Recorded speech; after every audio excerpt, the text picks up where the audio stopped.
Assalamualaikum warahmatullahi wabarakatuh. Perkenalkan, nama saya adalah Ajeng Septiana Wulansari. Saat ini saya terdaftar sebagai salah satu dosen di program studi manajemen S1 di UPN Veteran Jakarta. Spesialisasi saya adalah mengajar di mata kuliah dengan konsentrasi pemasaran. Sebagai seorang dosen, saya memiliki kewajiban untuk melakukan tridharma. Yang pertama adalah pengajaran, yang kedua adalah penelitian, yang ketiga adalah pengabdian. Untuk pengajaran, saya menggunakan metode delivery, interaction, dan assessment. Selanjutnya, sebelum saya masuk ke dalam metode pembelajaran yang saya gunakan dalam mata kuliah yang saya ampu, terlebih dahulu saya akan menjelaskan gambaran salah satu mata kuliah yang saya ampu, yaitu mata kuliah Manajemen Hubungan Pelanggan. Mata kuliah ini merupakan mata kuliah yang ditempuh oleh mahasiswa pada semester 7. Mata kuliah ini merupakan salah satu mata kuliah di konsentrasi manajemen pemasaran S1 Manajemen UPN Veteran Jakarta. Mata kuliah ini akan membahas mengenai kerangka konseptual dan praktek dari manajemen hubungan pelanggan atau juga yang biasa dikenal dengan CRM.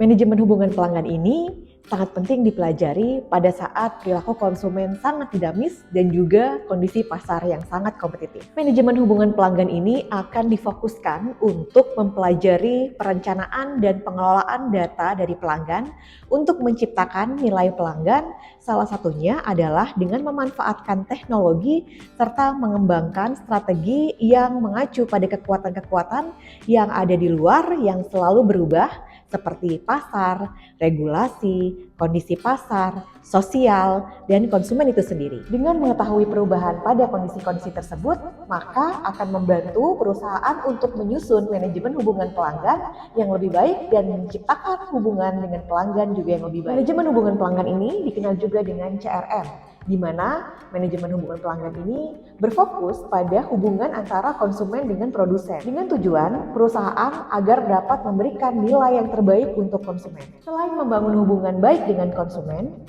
manajemen hubungan pelanggan juga ditujukan untuk membangun kegiatan bisnis perusahaan agar semakin berkelanjutan.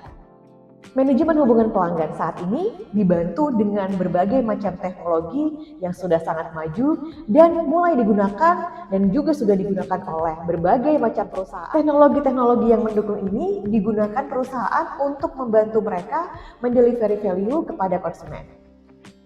Sistem manajemen hubungan pelanggan merupakan sebuah sistem informasi yang terintegrasi yang digunakan untuk merencanakan, menjadwalkan, dan mengontrol atau mengendalikan aktivitas-aktivitas prapenjualan, pasca penjualan yang terjadi di dalam perusahaan. Pada mata kuliah ini, mahasiswa diharapkan memahami beberapa hal. Yang pertama yaitu mengetahui evolusi tentang CRM. Yang kedua, memahami pentingnya manajemen hubungan pelanggan di dalam perusahaan. Yang ketiga, memahami peran CRM dalam mempertahankan pelanggan lama dan mendapatkan pelanggan baru. Yang keempat, memahami analisis portofolio konsumen. Selanjutnya adalah mengetahui contoh-contoh dalam kehidupan sehari-hari penerapan penciptaan nilai pelanggan. Mahasiswa juga diharapkan mampu memahami teori dan penerapan dalam konsep manajemen hubungan pelanggan di bisnis to bisnis dan bisnis to consumer. Yang terakhir, mahasiswa diharapkan dapat mengetahui dan mengenal software CRM yang sudah ada saat ini dan sudah digunakan di perusahaan-perusahaan di seluruh dunia dan juga khususnya di Indonesia. Selanjutnya saya akan menjelaskan metode pengajaran yang saya gunakan dalam mata kuliah yang saya ambil. Metode pengajarannya secara garis besar akan dibagi menjadi 3 bagian, yaitu delivery, interaction, dan assessment. Bagian pertama adalah delivery. Delivery ini pada intinya adalah pemberian materi atau penyampaian materi dari dosen kepada mahasiswa yang saat ini dapat dilakukan dengan berbagai macam media. Proses ini dapat dilakukan dengan bantuan berbagai macam media yang sudah ada saat ini. Misalnya dengan menggunakan textbook, kemudian penyampaian bahan ajar yang berupa PPT, kemudian pemutaran video pembelajaran yang disampaikan baik melalui LMS maupun diputar di kelas, kemudian penggunaan buku-buku referensi atau jurnal-jurnal yang terkait, dan juga bisa memanfaatkan LMS e-learning UPN Veteran Jakarta. Proses delivery ini bisa dilakukan secara daring maupun secara online bantuan media-media yang sudah saya sebutkan tadi. Pada manajemen hubungan pelanggan ini, saya menggunakan beberapa media sebagai alat bantu untuk menyampaikan materi atau dalam proses delivery. Yang pertama adalah textbook. Textbook yang saya gunakan dalam manajemen hubungan pelanggan ini adalah Customer Relationship Management yang ditulis oleh Francis Battle dan Stan Mackay. Yang kedua adalah video pembelajaran. Video pembelajaran ini dapat berupa berbagai macam video yang terkait dengan mata kuliah yang saya ampu. Contohnya misalnya adalah video-video penggunaan CRM yang telah dilakukan di perusahaan-perusahaan di seluruh dunia. Yang ketiga, pemanfaatan e-learning yang sudah disediakan oleh institusi yaitu LMS dari UPN Veteran Jakarta. Proses yang kedua adalah interaction. Interaction menurut saya adalah menjadi salah satu kekuatan dalam proses pengajaran. Karena dengan interaction ini terjadi komunikasi antara dosen dan mahasiswa yang kemudian dapat menuju ke arah kolaborasi. Konten pembelajaran yang menarik, proses yang terjadi di dalamnya juga harus menarik. Pengetahuan yang diperoleh saat membaca dari konten pembelajaran akan meningkat pemahamannya apabila didiskusikan di dalam kelas, baik dengan dosen atau dengan rekan sejawat, dan juga didiskusikan di dalam forum, misalnya forum di kelas atau forum daring. Yang ketiga adalah proses asesmen. Dalam proses asesmen ini, dosen bisa menggunakan berbagai macam cara, seperti pemberian tugas atau assignment, baik itu tugas individu maupun tugas kelompok, baik itu tugas yang berbasis proyek maupun studi kasus. Kemudian kuis yang dapat dilakukan secara daring maupun secara luring.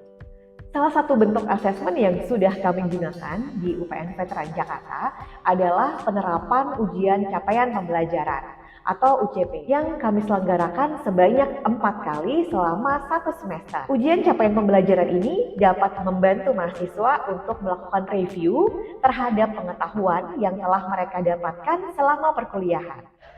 Waktu perkuliahan akan dilakukan dalam 16 kali pertemuan, termasuk di dalamnya adalah 2 kali ujian tengah semester dan ujian akhir semester. Nah, kemudian untuk pertemuan kelas sendiri akan dibagi menjadi 2, yaitu kelas kecil dan kelas besar. Kelas besar akan diisi oleh praktisi yang sudah berpengalaman yang terkait dengan mata kuliah ini, yaitu manajemen hubungan pelanggan. Kelas besar ini akan diselenggarakan sebanyak 4 kali. Sisanya, kelas akan diampu oleh dosen kelas kecil yang akan mendelivery bahan-bahan dan materi yang sudah disusun di dalam RPS. Adapun kelas besar dan kelas kecil tersebut, materinya akan saling melengkapi dengan metode yang sudah ditentukan sebelumnya di dalam RPS. Kemudian untuk topik-topik yang akan dipelajari oleh mahasiswa selama perkuliahan berlangsung ada beberapa topik, diantaranya adalah mengenal mengenai apa itu konsep CRM atau manajemen hubungan pelanggan, kemudian bagaimana mengetahui best practice di dalam perusahaan yang baik di internasional maupun di Indonesia itu sendiri, kemudian mahasiswa ini juga akan dikenalkan dengan customer portfolio management. Selain itu, mahasiswa juga akan dikenalkan dengan beberapa operasional CRM, seperti program-program atau aplikasi yang sudah pernah digunakan di dalam perusahaan-perusahaan. Contohnya seperti Salesforce Automation, kemudian Marketing and Service Automation, Loyalty Program, dan Campaign Management. Selain itu, di akhir perkuliahan, mahasiswa juga diharapkan untuk dapat membuat sebuah analisis mengenai bagaimana perkembangan CRM ke depannya atau bagaimana potensi CRM ke depannya. Sehingga mahasiswa dapat membuat suatu kesimpulan dari keseluruhan pengetahuan dan wawasan yang telah mereka dapatkan selama perkuliahan. Berikut akan saya tampilkan proses pembelajaran di kelas untuk mata kuliah Manajemen Hubungan Pelanggan. Assalamualaikum warahmatullahi wabarakatuh. Selamat pagi teman-teman. Selamat pagi teman-teman semua. Mudah-mudahan hari ini semuanya dalam keadaan sehat walafiat dan bahagia selalu. Amin. Oke. Semuanya semangat ya pagi-pagi ya. Udah pada sarapan kan ya? Udah jam 9.25 dan udah ngerjain UCP yang pertama. Jadi ini kita baru semester ini ya, kita ada UCP yang pertama. Jadi benar-benar akan direcord oleh fakultas. Kalau biasanya mungkin kuis ya yang itu tidak terorganisir oleh setiap dosen. Maksudnya setiap dosen kan kuisnya beda-beda di pertemuannya beda-beda. Kalau untuk UCP ini jadi satu semuanya sama. Jadi ada di sebenarnya di TM4, cuman kan kita TM4 ada kelas besar, jadi dipindahkan ke TM5 gitu. Oke, saya izin share screen ya untuk yang hari ini. Oke, teman-teman semua, pagi ini kita akan berdiskusi mengenai Customer Portfolio Management. Saya full screen dulu. Ini PPT-nya sudah saya share di e-learning ya. Nanti mungkin kita tidak akan bisa membahas keseluruhan slide-nya karena untuk portfolio manajemen ini kebetulan banyak banget ininya bahannya. Dan kita akan membahas bagian-bagian yang cukup penting dalam customer portfolio management ini. Jadi teman-teman dapat esensinya. Apa sih customer portfolio management ini? Gitu. Nah, saya pengen tanya nih ke teman-teman. Sebentar. Oke, saya mau tanya nih sama yang sudah ada di sini. Saya pengen tanya sama Gusti. Ada Gusti? Ada, Bu. Gusti, halo Gusti. Apa kabar Gusti hari ini? Halo, Bu. Baik. Udah sarapan ya? Udah, Bu. Alhamdulillah. Oke, Gusti, kamu pasti sering dengar dong yang namanya customer. Kira-kira menurut kamu nih, menurut pendapat kamu sendiri, customer itu apa sih? Customer itu pelanggan, Bu. Pelanggan. Itu kan art ini bahasa Indonesianya. Secara ini, apa sih yang kamu menurut kamu tuh customer itu apa sih dalam artian siapa sih dia gitu? Kalau menurut saya tuh kalau customer itu tuh eh, konsumen yang udah mengerti perusahaan gitu, Bu. Kayak udah mulai loyal terhadap perusahaan. Oke, oke. Terima kasih Gusti jawabannya. Ya, Ibu, sama-sama. Satu lagi deh sama Sahrul. Sahrul ada Sahrul? Ada, Bu. Oke, Sahrul. Tadi teman kamu udah jawab tuh customer apa. Nah, menurut Sahrul sendiri kira-kira customer ini apa ya menurut kamu? Jangan artinya ya, jangan arti dalam bahasa Indonesia ya.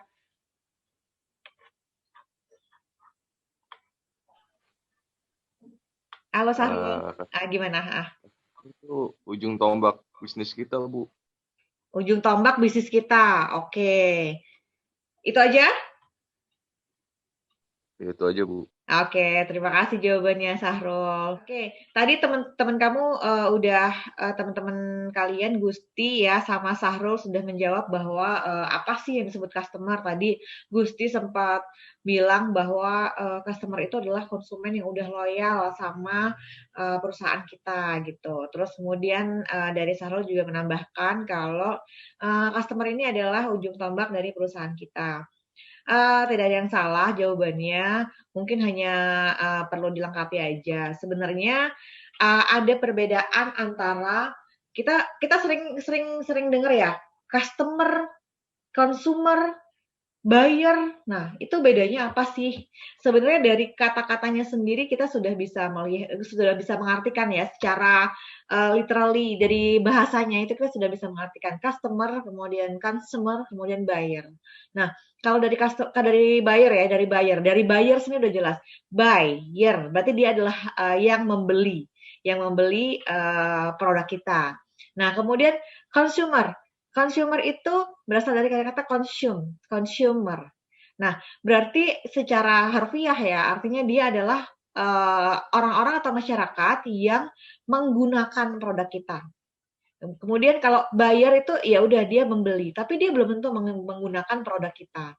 Sedangkan kalau consumer itu bisa jadi dia bukan buyer, tapi dia menggunakan produk kita. Misalnya, saya membelikan Pampers untuk anak saya. Bayarnya siapa? Bayarnya saya. Tapi consumer-nya yang menggunakan adalah anak saya. Jadi saya bukan consumer. Tapi saya customer bukan. Nah, tadi Gusti sempat sedikit mengulas kalau misalnya customer ini adalah konsumen ya, pelanggan yang sudah loyal dengan perusahaan kita. Nah, itu cukup mendekati karena di saat kita customer ini adalah pelanggan, berarti pelanggan. Pelanggan berarti dia sudah langganan ibaratnya. Tapi customer ini sendiri belum tentu dia menggunakan secara langsung produknya. Contohnya misalnya saya membelikan diapers ya, diapers untuk anak saya. Nah, itu saya bilang tadi Pampers. Nah, mungkin saya tidak benar-benar membeli produk brand dari Pampers, tapi mungkin saya membeli brand yang lain. Saya membeli misalnya saya loyal dengan brand yang lain selain Pampers gitu. Bisa Mami Poco, bisa Sweetie, bisa apalagi itu banyak ya brand-brand diapers gitu. Dan saya akan lebih banyak membeli salah satu dari produk-produk itu, dari brand itu. Nah, disitulah saya bisa dikategorikan sebagai customer. Oke, ini customer ya. Kemudian kita berlanjut ke portfolio. Nah, saya pengen tanya lagi nih sama yang sudah ada di sini. Kira-kira apa sih, pernah dengar dong pasti portfolio itu apa? Walaupun, ya Bu pernah dengar kayaknya apa ya gitu. Nah, kira-kira saya pengen nanya nih sama yang cewek ya, tadi cowok semua. Lina Ramadanti ada?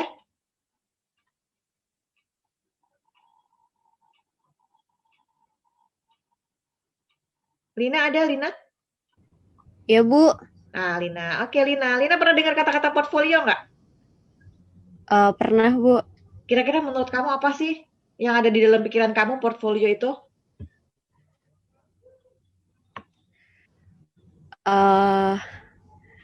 Menurut saya sih kalau portofolio tuh apa ya, sekumpulan kayak dari isi kegiatan gitu, Bu, Oke. untuk dijual ke perusahaan. Oke, jadi sekumpulan ya. Itu salah satu kata kuncinya. Thank you, Lina. Ya, Bu. Terus saya pengen nanya lagi nih ke bawah. Ada Xiaomi.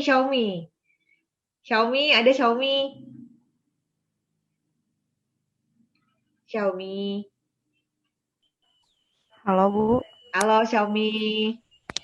ya Xiaomi. kalau menurut saya portofolio itu sih Bu apa kayak sekumpulan sesuatu gitu Bu, apakah sekumpulan pengalaman kita selama di organisasi itu nanti jadi buat pekerjaan atau sekumpulan kegiatan-kegiatan kita gitu deh Bu. Oke, thank you Xiaomi.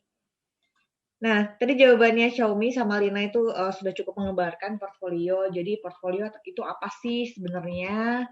Nah, kita beralih ke slide berikutnya ya untuk menjawab portfolio itu apa. Bentar. Oke, ini pokok bahasannya kita skip aja ya, biar nggak terlalu. Nah, tadi kita sudah ngebahas customer itu apa sih. Nah, di dalam pokok bahasan kita kali ini yang kita bicarakan adalah customer dari perusahaan.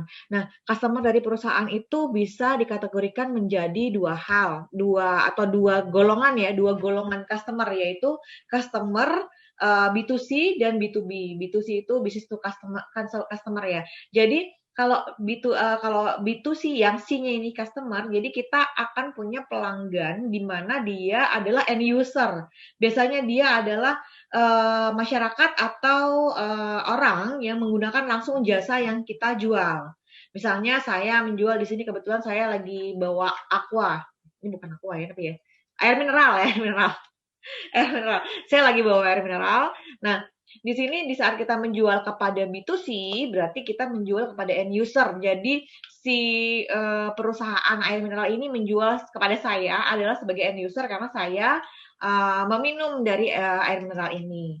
Kemudian kalau misalnya untuk B2B, business to business ya konteksnya itu dari perusahaan kita menjual kepada perusahaan lain atau perusahaan yang lebih kecil bisnisnya yang biasanya barangnya atau jasanya ini akan dijual lagi ke pihak lain atau ke end user. Nah, itu kalau B2B. Itulah yang kita maksud dengan customer di sini. Jadi ada dua golongan besar, B2B dan B2C. Nah, B2B customer ini ada penjelasannya ya di slide ini bahwa bisa organisasi, bisa company, bisa institution, atau juga bisa juga pemerintah. Kemudian ini kok customer sendiri saya masukin di mana ya tadi ya customer portfolio. Nah, ini tadi yang dibilang bahwa portfolio itu sendiri adalah sekumpulan dari sesuatu. Tadi si Xiaomi bilang itu ya, Lina tadi juga bilang sekumpulan. Nah, itu salah satu clue dari portfolio. Bahwa portfolio ini adalah memang sekumpulan atau sekelompok aktivitas. Kalau di sini kalau kita kaitkan dengan customer berarti yang kita kumpulkan itu adalah customer-nya. Jadi customer ini kita kelompokkan berdasarkan kategori-kategori tertentu yang diinginkan oleh perusahaan untuk mencapai tujuannya. Yang ini di sini adalah customer portfolio management ya. Jadi bagaimana perusahaan itu mengorganisir atau memanage ya dari customer-nya dan digolongkan di kelompok sehingga bisa dengan mudah dikelola oleh perusahaan. Seperti itu yang dimaksud dengan customer portfolio. Jadi kalau customer portfolio management adalah bagaimana cara perusahaan memanage atau mengorganisir dari kelompok-kelompok customer ini yang sudah dikelompok-kelompokkan berdasarkan kategori tertentu. Ini saya ada contoh di sini. Nah, ini contoh nih. Ini contoh bagaimana sebuah perusahaan ini mereka mengelompokkan customer-nya berdasarkan ini berdasarkan apa ya? Ada multinasional, dia berdasarkan rank ya. Jadi misalnya yang pertama top tier numbers-nya adalah ada 60 multinasional client. Nah, 60 multinasional client ini berarti mereka punya karakteristik yang berbeda dengan local client. Nah, mereka dikelompokkan sendiri. Kemudian mereka masing-masing dari customer ini mereka punya individual relationship manager yang attached. Jadi ada individual relationship manager yang ditugaskan untuk mengelola customer yang golongan ini. Terus yang kedua di second tier ini ada 150 ya. Ini individual client managers ini beda lagi nih orangnya. Kemudian yang ketiga adalah fastbook of smaller business. Jadi ada small business di tier ketiga dikelompokkan dan mereka punya business advisor sendiri. Kalau dulu di kantor saya yang lama di Bank Mandiri ada dikelompokkan itu jadi portfolio management itu dikelompokkan menjadi direktorat-direktorat tersendiri. Jadi ada direktorat corporate banking, kemudian ada retail banking, kemudian ada small banking. Nah, itu berdasarkan dari bisnis si customer itu. Jadi itu adalah contoh-contoh dari customer portfolio management di perusahaan. Itu contohnya. Kemudian, nah ini tujuannya dari customer portfolio management ini adalah mengoptimalisasi bisnis performance. Jadi kalau nih customer nih, jadi setelah dia tahu bahwa nih customernya sudah terkelompokkan loh, udah punya corporate, udah punya retail, udah punya commercial banking, udah punya small medium enterprise, mereka akan lebih mudah treatmentnya ya, treatment untuk si nasabah-nasabahnya ini lebih mudah. Kalau corporate nggak bisa dong kita treatmentnya sama dengan small medium enterprise. Begitu juga dengan small medium enterprise, SME, UMKM. Kita nggak bisa dong treatment mereka sama dengan kayak perusahaan besar. Kemudian kita jual produknya juga nggak bisa dong pakai sama disamain. Differentiate value ya. Jadi setiap cluster atau setiap segmen nasabah itu punya keunikan sendiri yang bisa kita gunakan untuk bagaimana sih kita mengembangkan lagi si cluster atau si segmen dari nasabah ini. Nah, kalau kita nggak mengelompokkan nasabah-nasabah ini, kita nggak bisa dong kita mengenerate kita semuanya sama gitu. Balik lagi, ini adalah perusahaan. Gimana sih kalau misalnya kita terapkan di perusahaan kecil nih, misalnya let's say kita punya warung, kemudian kita punya warung terus kita samain semua. Setiap orang yang datang kita perlakukan sama. Kita bukan dari sisi keramahan ya. Kalau keramahan it's a must ya, service quality is a must in to all our customer gitu kan.